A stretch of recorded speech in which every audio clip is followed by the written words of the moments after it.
Chegamos naquele momento mais aguardado de toda a temporada, aquele no qual fazemos previsões em setembro, outubro, novembro de quem vai chegar nesse momento no qual estamos agora, a grande final do NBB. De um lado, o Flamengo, líder da fase de classificação, do outro, o São Paulo, que ficou em terceiro lugar na primeira fase, mas conseguiu ali chegar na grande final. É sobre isso que a gente vai falar hoje, então já deixa aquele like, se inscreve no canal. Quanto mais inscritos aqui, mais gente, mais pessoas a gente alcança, né, para espalhar a palavra do basquete nacional. E comenta aqui embaixo quem vai ser o grande campeão do NBB. Se o Flamengo vai levar mais uma vez, né, se ele vai conseguir defender a taça, já que é o atual campeão, ou se o São Paulo vai faturar aí um título inédito, e se vai ser também, é claro, né, em 3, 4 ou 5 jogos, lembrando que essa série, as finais, né, assim como as semis, são em melhor de 5, portanto o time precisa de 3 vitórias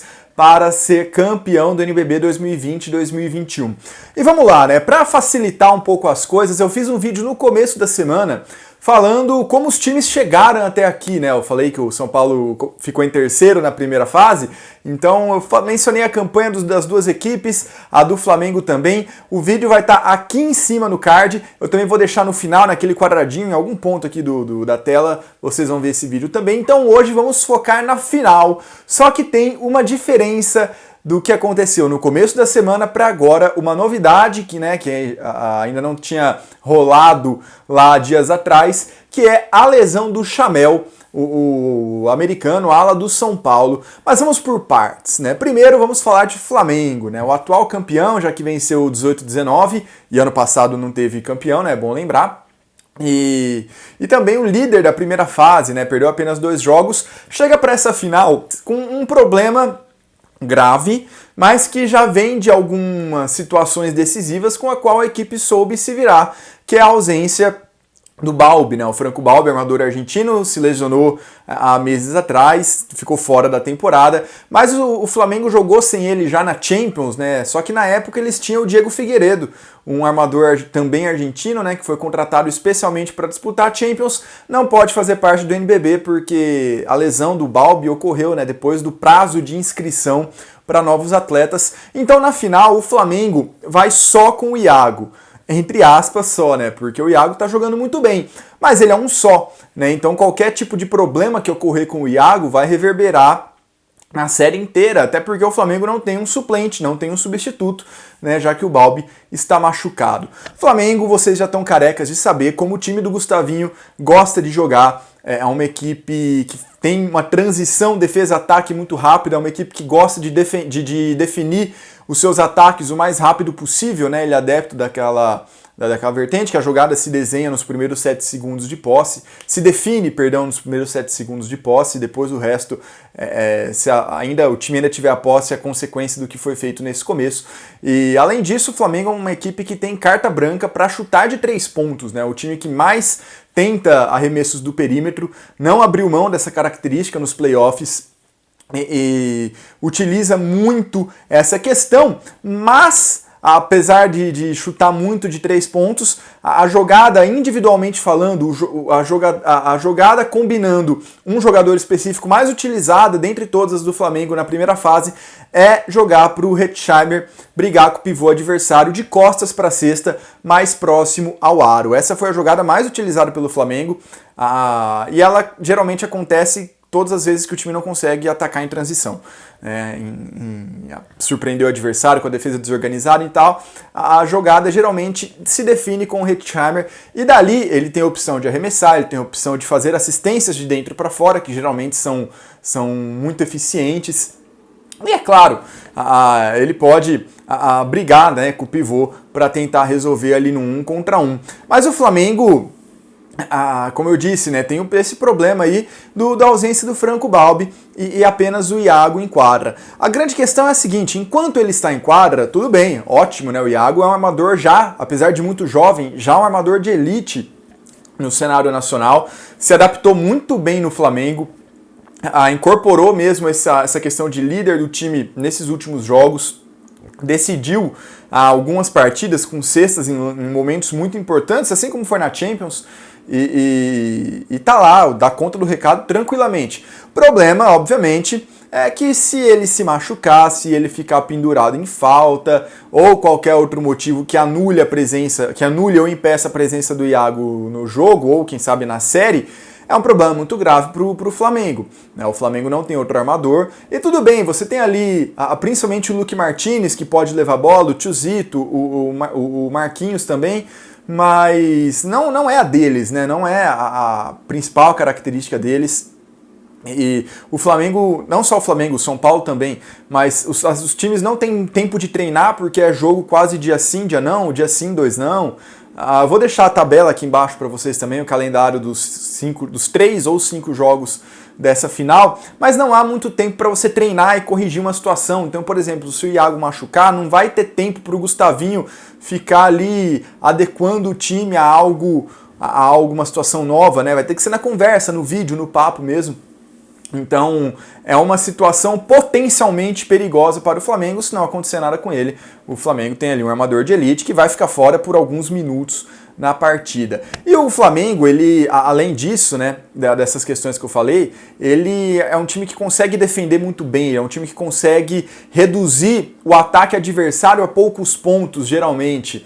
De uma maneira diferente, por exemplo, do que o paulistano faz, que opta por fazer isso travando mais o jogo. O Flamengo não, o Flamengo se movimenta muito, o Gustavinho sempre prepara coisas diferentes do que a gente está acostumado a ver no próprio Flamengo, né? Então, o Flamengo é um time que tem essa defesa muito boa e também conta com jogadores que defendem muito bem individualmente. Você tem ali principalmente Mineiro, que é o principal candidato a levar o prêmio de melhor defensor nessa temporada. Inclusive, o vídeo com os meus votos e do Fábio vai estar aqui em cima também.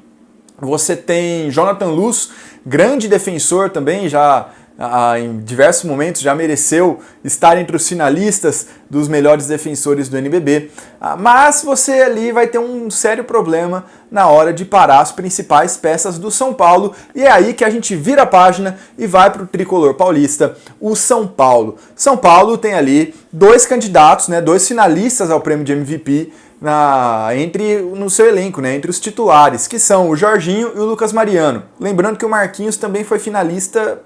Um pouquinho estranha essa inclusão do Marquinhos, mas depois a gente fala disso em outro vídeo. Jorginho e Lucas Mariano, né? 2 caras extremamente dominantes. E vamos começar pelo Jorginho, falar do Jorginho. Jorginho, vocês sabem, é um cara muito alto, muito atlético, explosivo.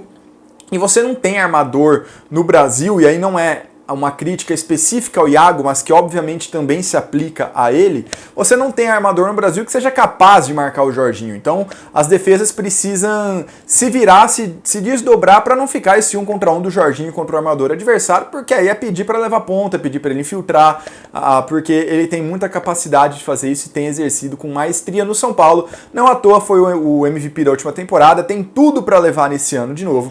Então essa questão do Jorginho é um problema, ainda mais quando você só tem um atleta, um armador para marcar na equipe adversária, apesar de eu achar que dificilmente ele vai deixar o Jorginho, o Iago no Jorginho. Seguindo no São Paulo, né, dessas principais peças, depois a gente fala do resto do time, a gente tem o Lucas Mariano também, que é finalista, né, um dos caras mais dominantes, tanto no garrafão quanto fora dele, chutando de 3 nesse NBB, e vai fazer um duelo interessantíssimo com o Hetzheimer, tanto embaixo quanto fora do garrafão. São 2 jogadores que jogam muito bem de costas para cestas, 2 atletas que jogam muito bem arremessando do perímetro, 2 pivôs, então vai ser muito legal ver esse duelo, essa perseguição entre eles. Além disso, né, o São Paulo conta com o Bennett, que é um cara que defende muito bem, um ala que defende muito bem, que sabe organizar o jogo também e que tem um dos melhores chutes desse NBB também, ele seleciona muito bem a hora de arremessar e consegue um aproveitamento muito alto. Os pivôs Jefferson, Renan Lenz, principalmente o Renan Lenz e o Gerson do Espírito Santo estão numa fase legal. O Renan Lenz ali é o que está tendo um espaço um pouco maior nesses últimos tempos, também com uma defesa embaixo do garrafão decente. Quando sai de perto do aro é um pouco mais complicado, mas pode ser muito útil para brigar ali embaixo. Mas o grande desfalque do São Paulo para essa temporada, para essa final que foi confirmada aí durante a semana, é o Chamel. né, o ala, o maior cestinha da história do NBB, ele que tem 40 anos e ainda, por incrível que pareça, apesar de ser o maior cestinha, ele ainda não venceu o NBB, né, uma das grandes chances dele levantar esse caneco aí pela primeira vez. Ele já disputou uma final quando estava pelo Mogi, mas perdeu para o paulistano do Gustavinho, inclusive. Seria um reencontro entre eles, mas infelizmente é uma perda não só para o São Paulo, mas para o espetáculo também, para toda a história, a narrativa das finais, o Chamel de fora. E aí o Mortari, o técnico do São Paulo, tem um problema na mão, né? O que ele vai fazer para substituir o Chamel?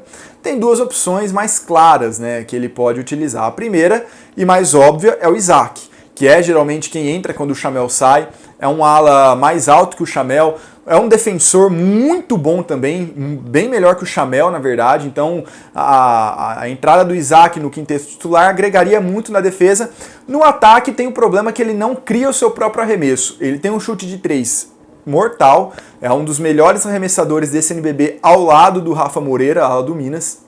Mas ele não cria esse próprio arremesso, ele é bem na base do catch and shoot, ele também infiltra, né, consegue jogar bem ali embaixo do garrafão também, mas ficando no chute de fora, no arremesso de fora, ele não cria tanto o seu próprio arremesso como o Chamel faz. Então o São Paulo perde um pouco de versatilidade ofensiva.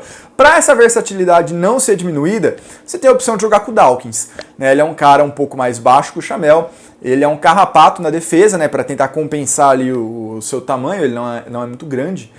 E é uma opção aí um pouco ortodoxa, né?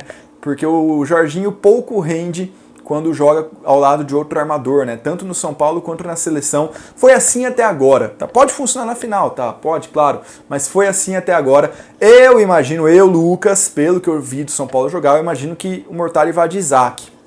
Mas vamos ver aí o que o técnico do São Paulo vai tirar da cartola, né? São duas opções interessantes e muito provavelmente também a gente vai ver as duas em algum momento, né, dessa final, uma final melhor de 5, né? São muitos jogos, então, potencialmente muitos jogos, né? Então é capaz a gente ver todas essas alternativas. Pelo lado do Flamengo, tudo bem, você tem ali a questão do Iago, não tem muito que se resolver, né? É Iago e pronto.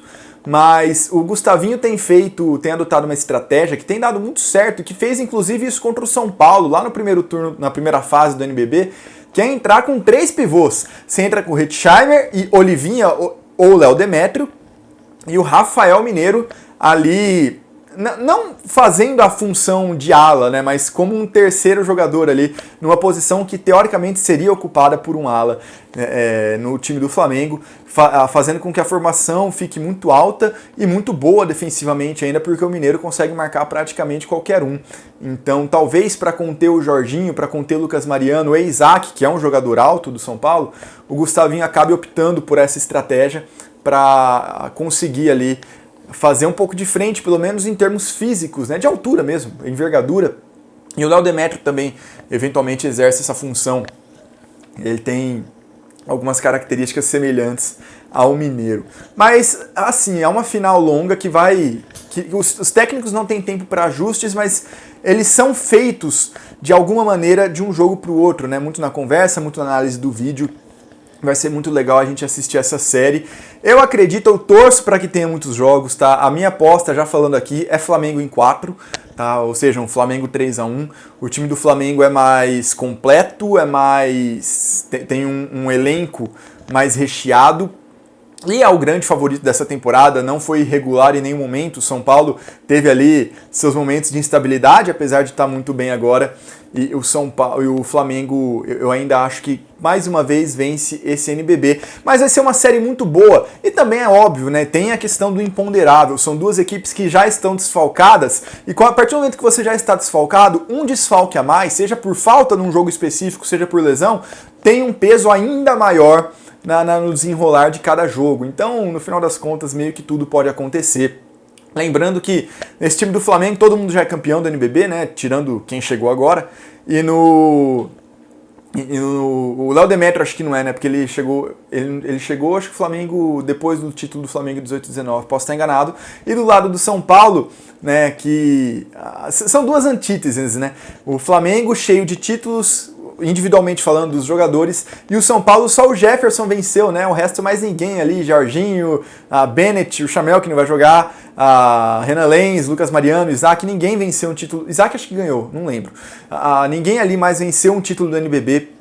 Então eles também estão com muito sangue no olho para tentar ganhar esse campeonato pela primeira vez na maioria deles, né? E além, é claro, da questão da rotação, né? Que o Flamengo roda muito o seu time, a gente já sabe disso, não vou ficar perdendo tempo discutindo isso, eu falei nas semifinais também, e o Mortari opta por dar mais minutagem, principalmente para aqueles que começam a partida, que jogam 28, 30, 32 minutos, às vezes até mais. Beleza, galera? Mas é isso então, não esquece de comentar aqui os seus palpites. Eu vou deixar, né, repetindo a tabela aqui na descrição. Inscreva-se no canal, curta essa final, assista essa final. Vai passar na ESPN, vai passar eventualmente na TV Cultura, no Facebook, no DAZN, na Twitch. Então, curta essa final, porque o NBB só volta lá para meados de outubro, então a gente vai ficar um bom tempo aí sem ver os nossos times jogarem a nível nacional, depois tem seleção, eventualmente Olimpíada, mas aqui o nosso NBB, o nosso basquete, a gente vai ver pela última vez nessa série, pelo menos pelos próximos meses. Beleza, galera? Então é isso, muito obrigado, até a próxima e falou!